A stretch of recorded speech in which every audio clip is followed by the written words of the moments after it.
ইস, তোমার এটা কি গরম গো? এটা এত গরম হয়ে আছে কেন? শীতকালে কি তোমার সবকিছু ঠান্ডা চাই? শীতকালে একটু গরম থাকতে হয়।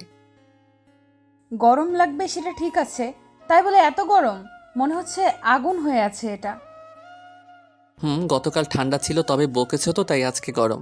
কিন্তু আমার কপাল দেখো, আজকে গরম বলে কথা শুনতে হচ্ছে। আরে বোকা, গরম দেখে কি আমি তোমায় কিছু বলেছি নাকি? আমি তো একটু মজা করেছি তোমার সাথে। গরম জিনিস আমার সব সময় ভালো লাগে বেশি। তাই নাকি? যাক, আজকে থেকে সবকিছু গরম গরম পাবে একদম। এবার ঘুমিয়ে পড়ো। আমি একা কেন ঘুমাবো? তুমি কি জেগে থাকবে নাকি? হুম, আমি তো আজ সারা রাত জেগে থাকবো। জেগে জেগে তোমায় গরম উষ্ণতা দিব, আর তুমি শান্তিতে ঘুমিয়ে থাকবে। না, আমার এত গরম উষ্ণতা চাই না। আমার স্বামী আমায় তার বুকে জড়িয়ে নিয়ে ঘুমিয়ে পড়বে, সেটাই চাই আমি। না না, আমি এত তাড়াতাড়ি ঘুমাতে পারবো না, আমার রাত জাগতে হবে আজকে। রাত জাগতে হবে মানে? মজা নাকি? আমি তোমায় বলেছি এখন আমার সাথে ঘুমিয়ে থাকবে, ব্যাস। আমি আর কোনো কথা শুনতে চাই না। আহা রিয়া, আমার কথাটা বোঝার চেষ্টা করো। আমার তো এখন ঘুম আসছে না। আমি একটু ফোন টিপে নিই, তারপর আমি ঘুমিয়ে পড়বো। আমি জানি তো, এখন আমায় ছয় নয় বুঝিয়ে তুমি ঘুমের নাম করে অন্য কারোর সাথে লটর পটর করবে, আমি বুঝি না ভেবেছো? হুম, করলে কি কোনো সমস্যা আছে? তাছাড়া তুমি তো বলতে থাকো আমায়, তুমি যদি বিয়ে না করতে তবে নাকি সারা জীবন ধরে অবিবাহিত থাকতে হতো আমায়। তাই একটু ঘুরে দেখি কোথাও কি পাত্তা পাই কি না। সুমনের কথাটা শুনে রিয়ার খুব রাগ উঠে যায়। রিয়া কখনো নিজের স্বামীর ভাগ অন্য কাউকে দিতে পারবে না। সুমন খুব ভালো করেই জানে রিয়া অন্য কোনো মেয়ের কথা শুনতে পারে না।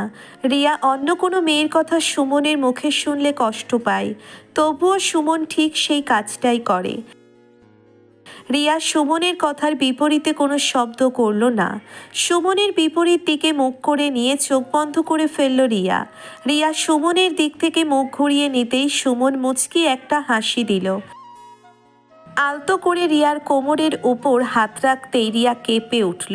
রিয়া কেঁপে উঠতেই সুমন রিয়াকে উদ্দেশ্য করে মৃদু কণ্ঠে বলল, এমন করে মুখ ঘুরিয়ে ফেললে হবে?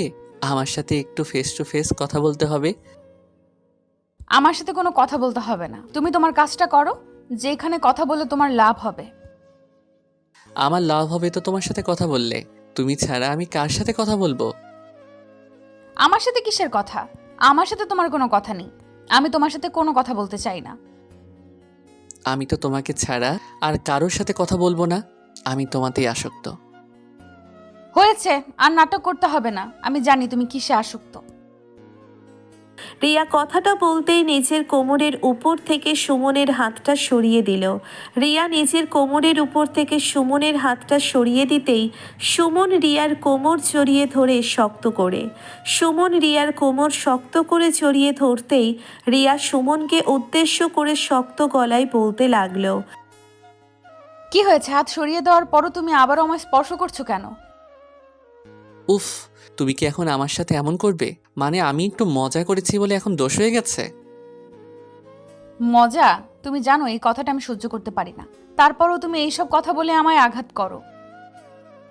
হায় আল্লাহ, তুমি এখন কান্না করছো কেন? আমি তো তোমার সাথে একটু... আচ্ছা ছাড়ো, আর আমি তোমার সাথে মজা করব না।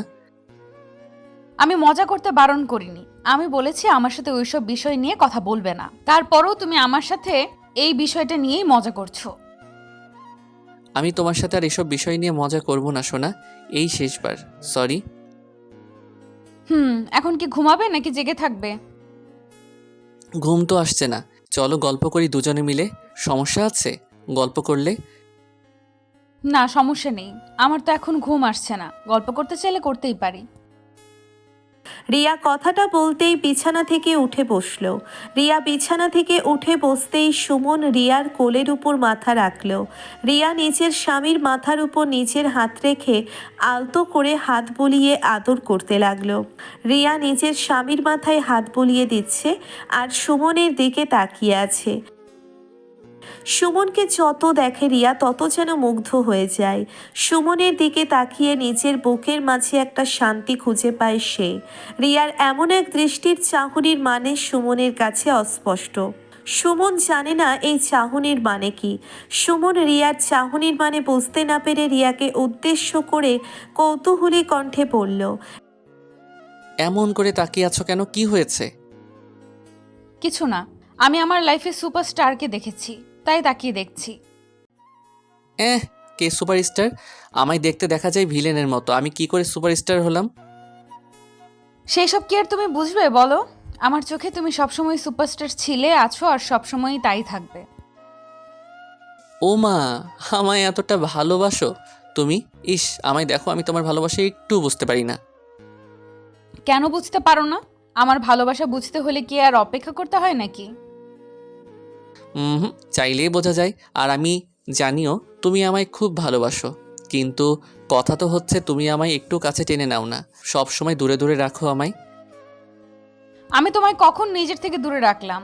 আমি তো সবসময় তোমায় নিজের কাছেই রেখেছি। এইখানে এখনই তোমার কোলে মাথা রেখে মাথায় হাত বুলিয়ে দিচ্ছি। এটার কথা বলছি না আমি, আমি অন্য কিছু বোঝাচ্ছি তোমায়। অন্য কিছু মানে? আই ফাজিল, তুমি আমার সাথে মজা করো? একটু একটু মজা করাই যায়, কিন্তু সত্যি আমি মজা করছি না। তাই নাকি? আচ্ছা, বলো বলো, আমার বর মহাশয়ের কোথায় কোথায় আদর দিতে হবে বলো। সেটা আমি কি জানি, তুমি বলো কোথায় কি দিবে। ওমা, তোমার আদর চাই? এখন তুমি না বললে আমি বুঝতে পারবো কেমন করে বলো? এত বোঝে কাজ নিয়ে আমি এত কথা মুখে বলতে পারবো না। তাই? আচ্ছা, তাহলে তোমার ঠোঁট দিয়েই শুরু করি।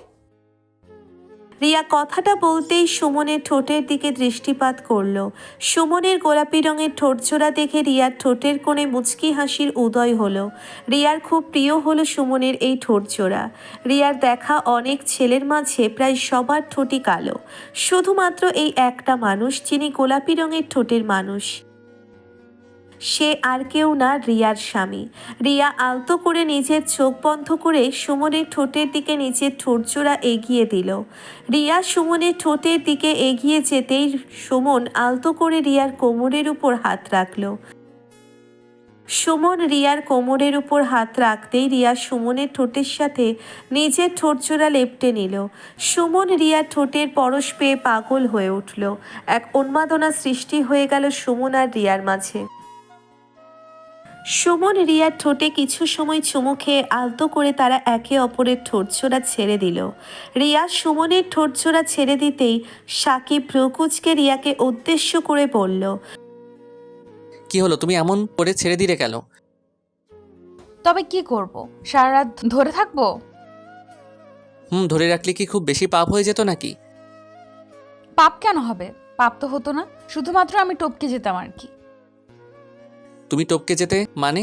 রিয়া, আমি তোমায় কতবার করে বলেছি তুমি এসব বাজে কথা মুখেও আনবে না, তুমি কি আমার কথা বুঝতে পারো না? আমি তোমার কথা বুঝতে পারি, আর আমি টপকে গেলে তো তোমার সুবিধাই হবে। অন্য কাউকে বিয়ে করতে পারবে, মজা করতে পারবে। শান্তি আর শান্তি, ভালো হবে না বলো? আচ্ছা, তাই নাকি? আমিও মরে গেলে তো তুমিও ঠিক এই কাজটাই করবে, তাই না? সরি সুমন, তুমি হয়তো রিয়াকে এখনো সঠিক চিনতে পারোনি। আমি রিয়া, একে আসক্ত। সেটা তো জানি আমি, শুধুমাত্র আমি হাজারে আসক্ত, তাই না? হয়, এখন বুকে নাও আমায়, আমি ঘুমাবো। এসো ফাজিল বউ আমার। সুমন রিয়াকে নিচের বুকে টেনে নিয়ে আলতো করে রিয়ার মাথায় হাত বুলিয়ে দিতে লাগলো। সুমন রিয়ার মাথায় হাত বুলিয়ে দিতেই রিয়া ঘুমিয়ে পড়ল। রিয়া গভীর ঘুমে আচ্ছন্ন হয়ে আছে। সুমন রিয়ার চুলে বিলি কেটে দিতে দিতে কখন ঘুমিয়ে পড়েছে সেটা সে বলতে পারবে না। সকালবেলা রিয়া ফ্রেশ হতে রুমে আসতেই সুমনের ঘুম ভেঙে যায়। সুমন বিছানায় রিয়াকে না পেয়ে হকচকিয়ে বিছানা থেকে উঠে পড়তেই সুমন দেখতে পেল রিয়া নিজের চুল ঠিক করছে। রিয়াকে নিজের চুল ঠিক করতে দেখে সুমন কৌতূহলী কণ্ঠে রিয়াকে উদ্দেশ্য করে বলল, এই রিয়া, কখনো ঘুম থেকে উঠেছো তুমি? আমায় ডেকে দিলে না কেন? তোমায় ডেকে দিলে কি তুমি ওঠো নাকি? পরে পরে ঘুমিয়ে থাকো শুধু। আমার তো মনে পড়ে না তুমি একবারও ডেকেছো আমায়, আমি তো এখানেই শুয়েছিলাম। ঘুমিয়ে থাকলে হাজার ডাকলেও কেউ ওঠে না, এটি কি নতুন নাকি? রিয়া কথাটা বলার পর সুমন আর রিয়ার সাথে তর্ক করলো না। সুমন বিছানা থেকে উঠে দাঁড়িয়ে রিয়ার দিকে দৃষ্টিপাত করলো। রিয়াকে দেখে আজ অনেক বেশি সুন্দরী লাগছে। রিয়াকে দেখার পর সাইকেল মনের মাঝে রিংটোন বেজে উঠছে মতন হয়েছে। সুমনের বুকের মাঝে এলোমেলো এক ভালোবাসায় পূর্ণ হাওয়া বয়ে গেল।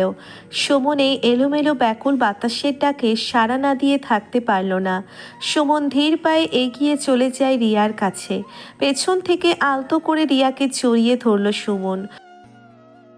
সুমন রিয়াকে জড়িয়ে ধরতেই রিয়ার চুলের মিষ্টি নেশালো গন্ধ এসে ভিড় করে সুমনের নাকের উপর। এই নেশালো গন্ধটা নাকে আসতেই সুমন পাগল হয়ে গেল। রিয়া সুমনের উপস্থিতি টের পেতেই মুচকি হেসে সুমনকে উদ্দেশ্য করে বলল, কি হয়েছে? একটু আগে ফ্রেশ হয়ে এসেছি, এখন কোনো ফাজলামি অ্যালাউ হবে না। আমি তোমার সাথে কোনো প্রকার ফাইজলামি করার জন্য এখানে আসিনি। আমি এখানে তোমার সাথে একটু করে গল্প করতে এসেছি। ইস, তাই নাকি গো? তোমার এইসব গল্পের নামে করা ফাজলামির ঘটনা আমি খুব ভালো করেই জানি। সো আমায় আর বোকা বানানো যাবে না। আমি তোমায় বোকা কখনো কি বানিয়েছি বলো? আমি তো তোমার সাথে একটু করে মজা করি, একটু, একদম অল্প।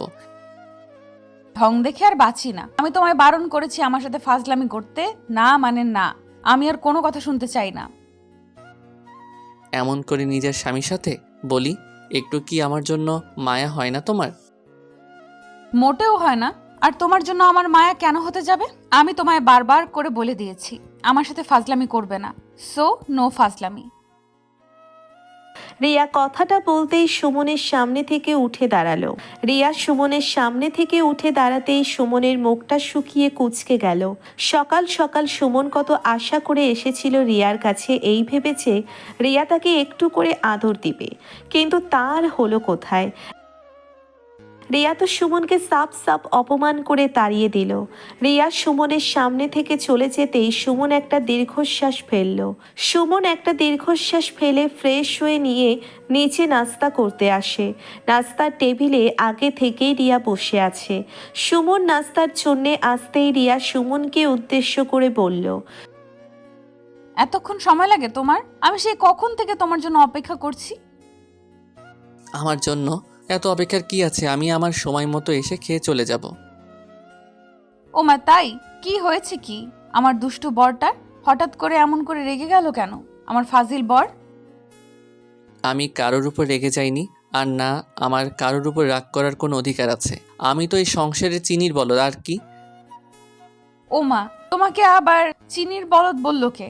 এমন কথা বলার জন্য তো ঘাড়ে 5টা মাথা হতে হবে। কে বললো গো এমন কথা?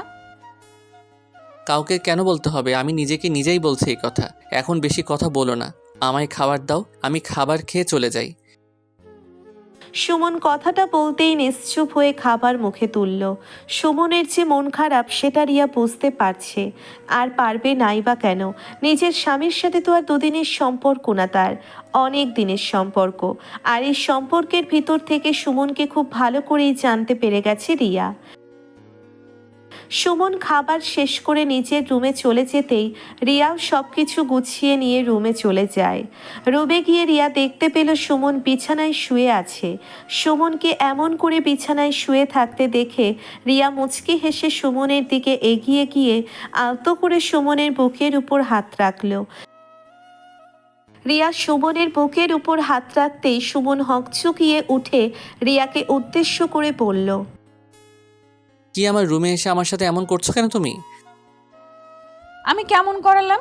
আমি তো একটু করে তোমার সাথে মজা করছিলাম তখন, আর তুমি তখনই রেগে বোম হয়ে গেলে। এটা কি ঠিক বলো? দেখো রিয়া, আমার এখন তোমার সাথে কোনো কথা বলতে ইচ্ছে করছে না। আমি আসছি। আরে কোথায় যাও সোনা? তুমি আমার থেকে দূরে সরে যেতে চাইলেই কি আমি তোমায় যেতে দিব নাকি? আমি তোমায় জ্বালাতন আরো বেশি করে করব। রিয়া কথাটা শেষ করতেই সুমনকে শক্ত করে জড়িয়ে ধরল। রিয়া সুমনকে জড়িয়ে ধরতেই সুমন শান্ত হয়ে যায়। রিয়াকে নিয়ে হাজারটা অভিযোগ যেন এক মুহূর্তেই শেষ হয়ে যায় তার। দুজন দুজনকে বুকের মাঝে আগলে নিল। ভালোবাসা সত্যিই সুন্দর, বেঁচে থাকুক এমন সব ভালোবাসা। তাদের দুজনের জন্য আপনারা সবাই দোয়া করবেন, তারা যেন সব সময় এমন করেই ভালোবাসায় থাকতে পারে।